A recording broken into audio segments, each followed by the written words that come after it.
fair question. Is it worth it? Should we be dealing about this maintaining productivity in terms of crisis and what is at stake? Well, the answer is definitely yes. When we look at the way the threat has been growing in the last, let's say, 2 decades and over in the last month, we see, if I just take here the cumulative records that have been stolen, see the order of magnitude growth, and see the fact that with numbers in the vicinity of 5-6 billion records stolen, this curve is still growing. And we have seen that the hackers' imagination has been very fertile in these last couple of weeks as well, taking advantage of every failure, every vulnerabilities in such things as remote access processes or just video conference platforms. So yes, definitely, we need to continue to adapt to this growing threat, growing in complexity and in volumes. And by the same time, we got this threat. What we have to protect, if we still using this old word of perimeter, that frankly is less and less meaningful at the moment, you can also have an idea of how this is evolving. First of all, the number of devices that we'll have to protect are countless. You've heard, like I've heard, the number of 20 billion OT devices coming our way by the end of this 2020 year, but there will be probably more of them. And certainly the combined traffic of all these devices that are almost randomly connecting to various networks is going to put in place a complexity that has never been seen before. The network as the second contribution to this complexity. Just take the example of 5G, for instance. 5G has got absolutely lots of advantages, right? However, it carries various dimensions of the threat. First, it's not we're just making 4G faster. We are changing the entire infrastructure. Don't reduce 5G to the problems of the antenna, although the antenna are the first element of the network that the service providers are releasing because they immediately cash in some of the benefits of increased traffic. But the entire core of 5G is fundamentally different from 4G. It's not a monolithic platform. We're talking about services that you call on using the 5G information flow, like we used to call a service on a bus on a common framework. And that very distributed, that almost mosaic of technologies carries a new generation of threats and a new combined way of threats within that. And meanwhile, the switching technology has evolved in scale, but not really in the intimate architecture of switching, right? So you got all these forces coming together, and then you have the computing power that has never been so distributed and so powerful at the same time. So speed, size, volume, complexity, all that together, and in that context, all of a sudden we found ourselves having 100% of our workforce working from home. We never designed the process, nor did the service providers and the telco having 100% of us working from home. That was not meant to be that way, right? So we find ourselves in this interesting situation where we have to deal with the unexpected, right? And we have to deal with situations that are intricate. So guess what? Crises happen. And they will continue to happen. This is one of the messages we've got to be ready for. Obviously, it's a tragedy. but it's not an incident. We will have more of these. So our job in this context, what is our job, by the way, when we're in charge of security of massive organizations? It's not to prevent crisis, because that wouldn't be realistic. There would be others. The current COVID qualifies with the criteria of a black swan. Right? A black swan is something absolutely significant that came at a moment that wasn't expected, that was had enormous consequences. But when you look at it, it's black, but it's still a swan. We had already some clues and indications that this might well be coming. Some people predicted it, right? Mr. Obama, for instance, said that the biggest threat of our society was not an actual war, was a pandemic, and that was recorded a few years before it happened. So our job is not to prevent them. We're not credible if we say, as a CISO, my job is to prevent crisis. Our job really is to manage them. Manage them in a way that we apply some of the elements of crisis management to our job. And the first thing we have is to take decisions in an uncertain context. So we have to have in mind a series of rules, a series of steps, an overarching attitude that enables us to deal with the crisis, rather than pretending to prevent it. Communication is a very important point in these times. Hiding doesn't make the job. Some people have tried. I think we've seen the consequences. Transparency is a lot better. And as a cybersecurity officer, when the crisis happened, well, we have all the components that enable to explain where we are.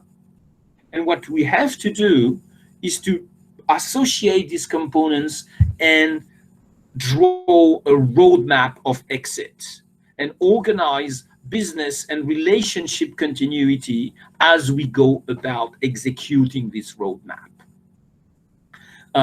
And that methodology that I'd like to share with you this morning is all about that, is 4 phases that I have personally witnessed in the last couple of weeks to be efficient, to have helped actual CISOs and CIOs and organizations to deal with what is happening. And what we've learned is never a panacea, but what we've learned is useful. And I believe it's useful. I hope it will be useful for you. And those 4 phases actually architect an answer that you can either use as is or adapt to your own business and capability to address that. The first one might be, the first 2 ones, by the way, might be surprising coming from a vendor. And basically they say, act quickly, but not hastily. In other words, don't rush into buying the latest that is coming your way and say, yeah, I know what you have, I can solve that. Start by analyzing what you have in place. It's not as easy as it looks. You may have bought, or some part of your organization may have bought at a certain point in time, some elements that are fundamental, instrumental in addressing, in that case, the demand of a safe and massive remote access. And once you have this kind of bill of material of things you have already, leverage what's already in place. Yes, you have firewalls. Have you actually implemented the proper segmentation scheme, or all the possibilities and the features that you have already in place? Start by looking that first before you rush into adding some new components to an infrastructure, maybe with not all the manpower you would love to, maybe not with all the capabilities of actually testing them in real size. See what you have and look at that in the light of your overall strategic plan. This is one of the messages you may want to carry out of this presentation this morning. All the things that we can do as CISOs need to be at the service of an overarching strategy of the company. And in enabling some of the options, or proposing some of the options to the rest of the C-level community, or to the rest of the managing entities of your companies, highlight these options and put them in perspective with the risk. Then a third element, once you have actually a good idea of what you have in place that can serve this strategy, and that articulation is very important. What you have already in place that serves this strategy, then start to deploy a differentiated data access policy. I'll come back on this one, but professional secure remote access is not enabling everybody to access anything at any price at all speed, right? You still need, as professional, to reconsider, and it's a good exercise to do anyway, with a present crisis or with no crisis, and see how am I allowing my resources to be connected to each other's in the light of what is I want to achieve.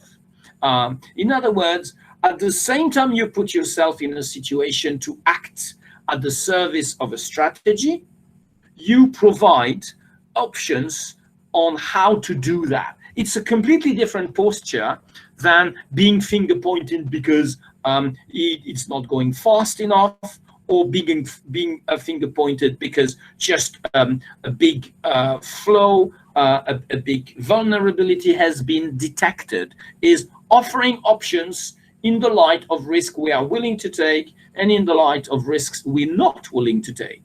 And the time scale of your response is always inspired by the level of risk you are willing to take as a company.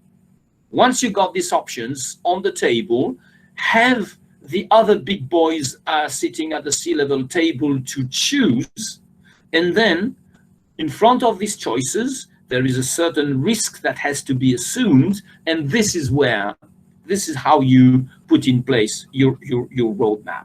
The fourth phase is about all the things that will be a little bit more detailed, but all the things that we have discussed now, scale them up to the entire ecosystems, your partners, your vendors, some subsidiaries, some peer companies, scale it up to that level, because that is an ecosystem interacting on another ecosystem, and you can't deal with the risk and with the security on your own, all alone. You need the entire ecosystem, and the first element of this ecosystem is your internal workforce and your internal stakeholders.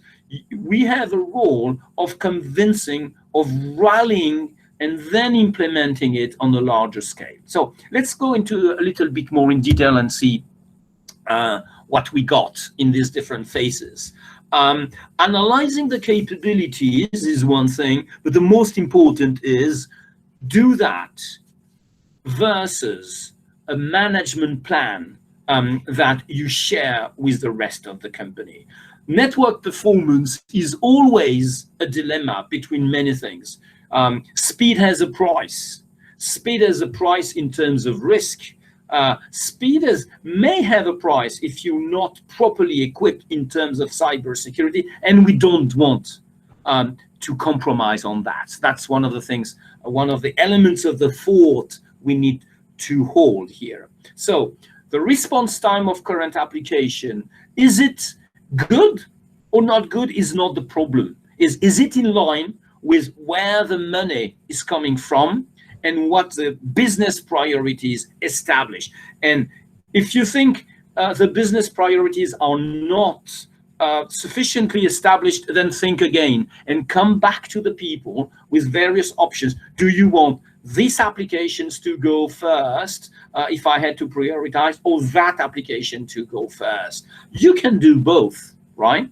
Now, there are consequences that you cannot bear alone as a CISO. It's part of your ability to share with the rest of the organization the consequences of technological choices that makes you a great CISO, a CISO that earn his seats at the big boy tables. VPNs, right? Look at your current implementation VPNs. Do they support the flow of traffic as you go about having everybody working from home, or in the post-pandemic phases, you will have a reassignment of the flows by default? Some people will come back. Some people would decide to stay home. Some elements will be perhaps hosted to a new cloud. Some elements will come back to your data center. And that has a consequence on the way you architect your VPNs around the place.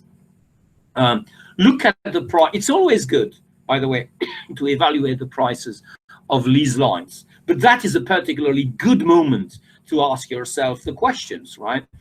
Is the current setup of the lease lines in line with the financial objectives and the choice that have been made, some by default, some consciously, in the traffic patterns and in the related cost? Do you need to go and have another potential route via a service provider, right? And authentication is a great point, because in the first days of the pandemic, our job was to enable connectivity, right? And sometimes some of us did it in a too fast manner, right? It's always a good thing to look at the authentication process and passwords and access policies.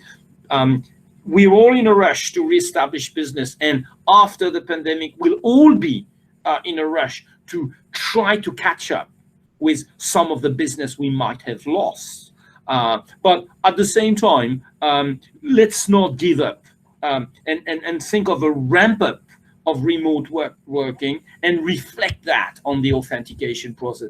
Don't give up on the past. Some of the problems we had is, oh, I have to change my password. It's been more than, let's say, the typical 90 days.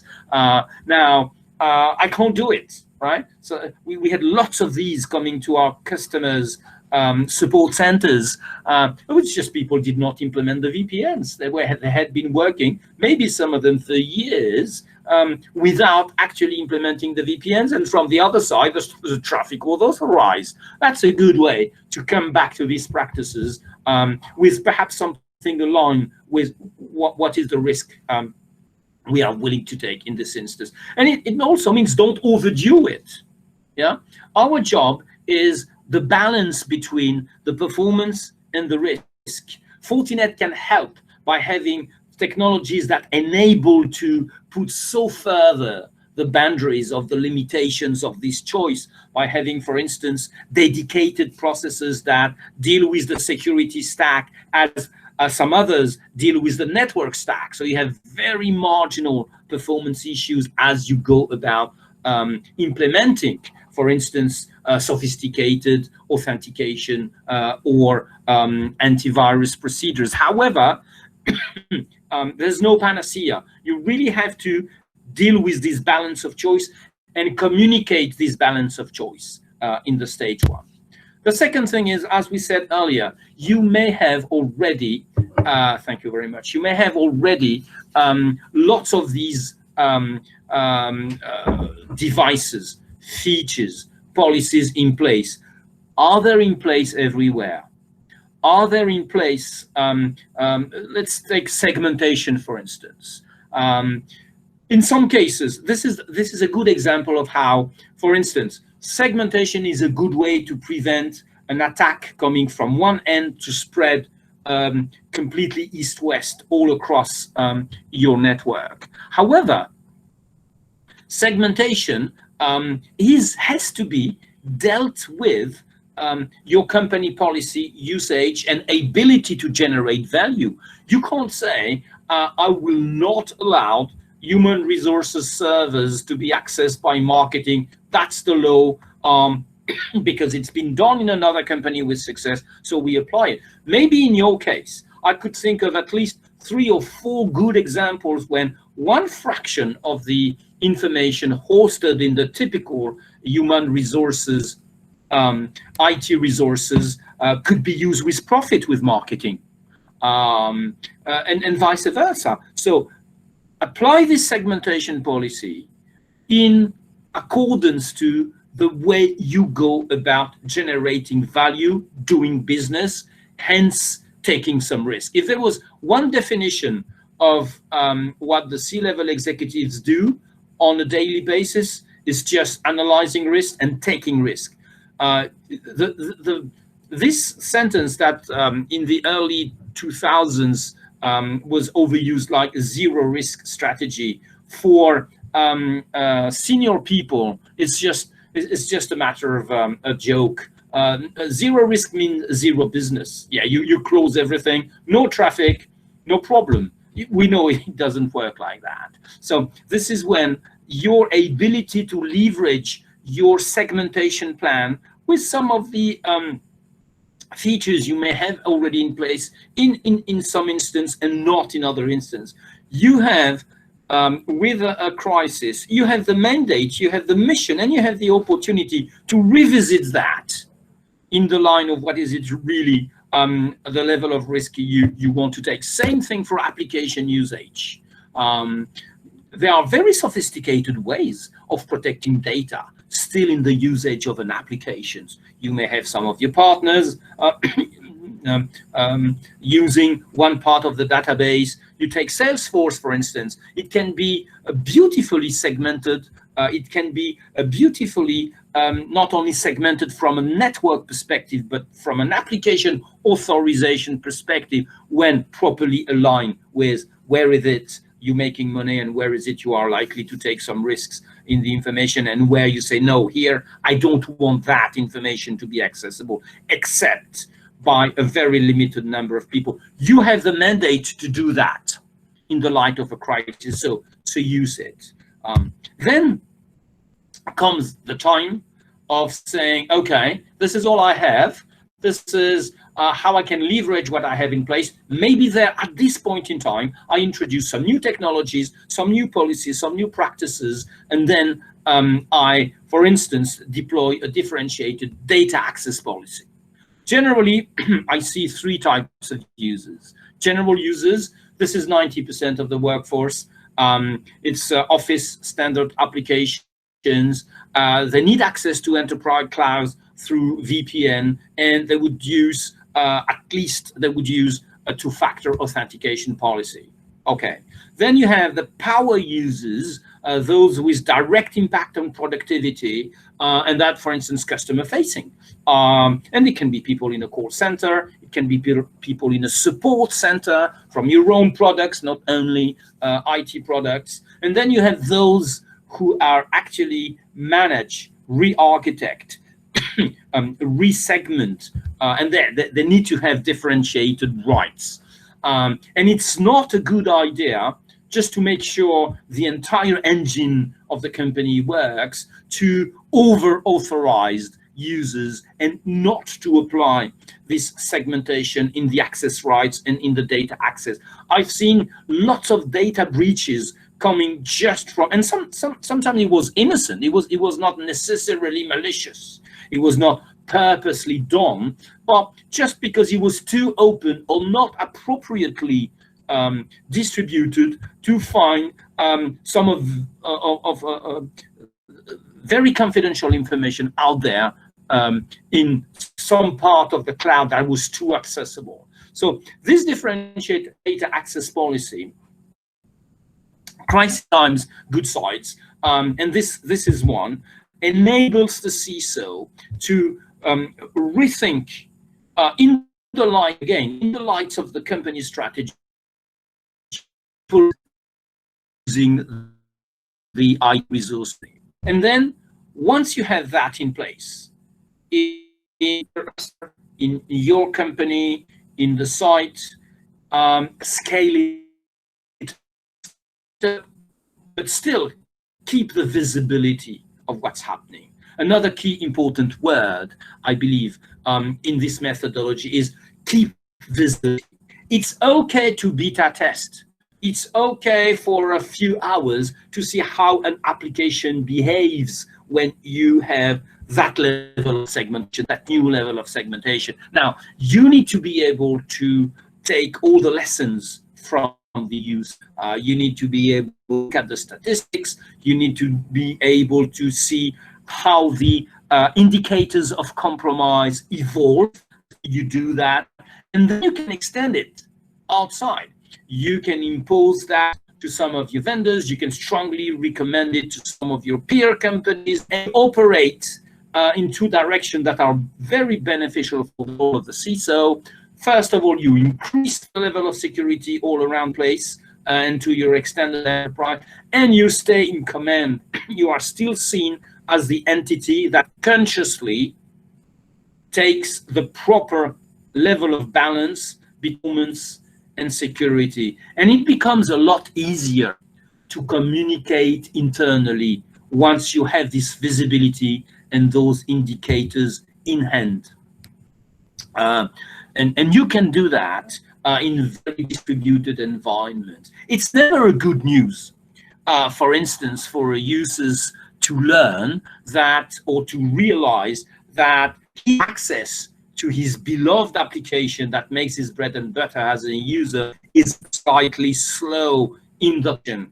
Now, when you start, then you create internal insatisfaction. But when it's it's done with the proper level of communication, this is the risk we're taking by having or not this authentication process. And look at the way it translates in disasters in other instances. And by the way, Fortinet can help you and communicate that internally. So the price to pay is maybe 2 milliseconds as we go about displaying this portal, or as we go about actually checking on a regular basis that you have actually the access right for it. That's the price to pay for that risk we're not willing to take. And it's a completely different message. And because you can do that intrinsically, not just looking at the IT or security product, looking at the entire company productivity and the entire company performance, and relate those decisions of segmentation, of authentication, of SD-WAN failover rules in the light of a greater good.